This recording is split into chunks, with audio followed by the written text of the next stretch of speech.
All right, welcome to the Explainer. Today we are going to crack the code on those super confusing skincare labels. And we're talking specifically about what you need to know if you have dry, melanin-rich skin. I mean, you've totally been there, right? You're standing in the aisle, you pick up a bottle, and you're just staring at this long, crazy list of chemical names. And you're just wondering, is this stuff going to be a friend to my skin, or is it secretly a foe?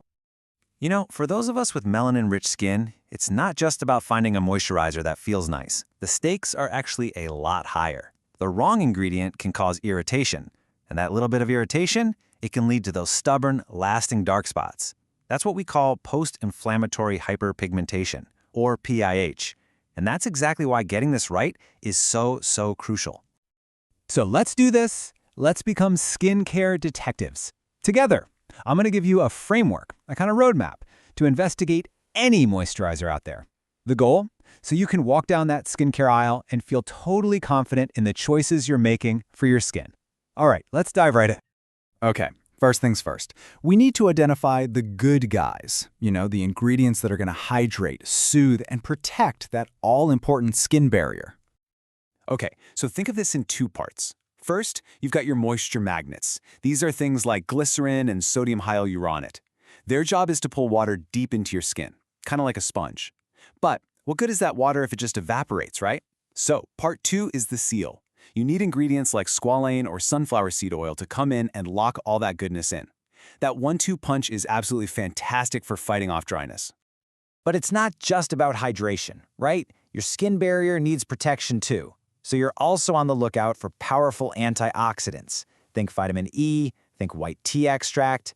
These are like bodyguards for your skin, fending off environmental stress. And to keep everything calm and happy, you want a superstar soother like Allantoin.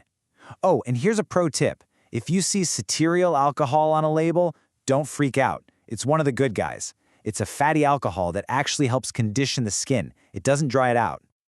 All right, so we know who the heroes are. Now let's flip the script and talk about the potential villains. These are the red flags, the ingredients that can really cause trouble, especially for sensitive, melanin-rich skin. And this brings us to one of the biggest and honestly sneakiest triggers out there, fragrance. I know, a product might smell absolutely amazing, but that gorgeous scent, it could be the very thing that's irritating your skin. And we know what happens next, right? For melanin-rich skin, that irritation can be a one-way ticket to those dark spots we are trying so hard to prevent. So, on the label, the most obvious thing to look for is just the word parfum, or fragrance. But it gets trickier, because brands also list out specific components, things like linalool and limonene. So here's your key detective tip. The higher up these words are on that ingredient list, the more of it is in the product, and the more cautious you probably want to be. Okay, so we've got the theory down, but now it's time to put our new detective skills to the test in the real world. We're going to do a showdown, product A versus product B. Two popular moisturizers head-to-head. Let's see how they stack up. Okay, let's look at the evidence. At first glance, both of these look pretty good.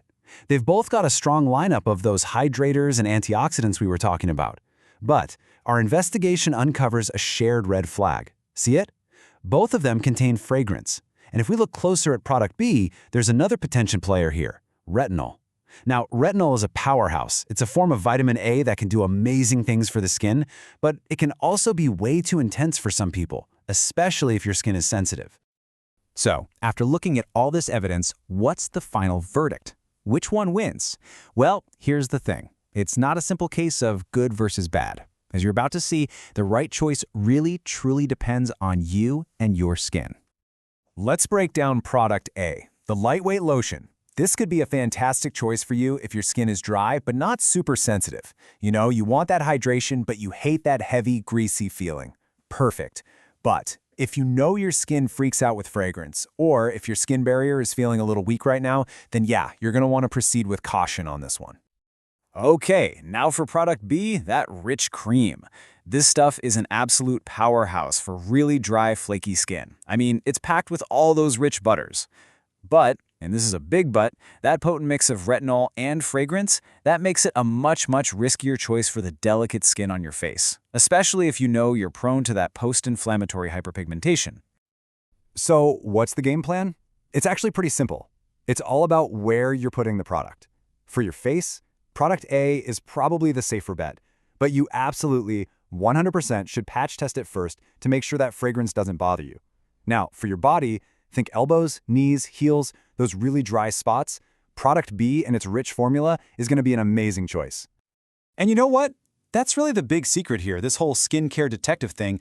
It's not about labeling products good or bad. It's about empowering yourself to become an expert on one thing, finding the right product for your unique skin to do the right job. So I'm going to leave you with a mission. Go on, right now, grab a moisturizer off your shelf. Flip it over and examine the evidence. Because with everything you've learned today, you now have all the tools you need to be your very own skincare detective.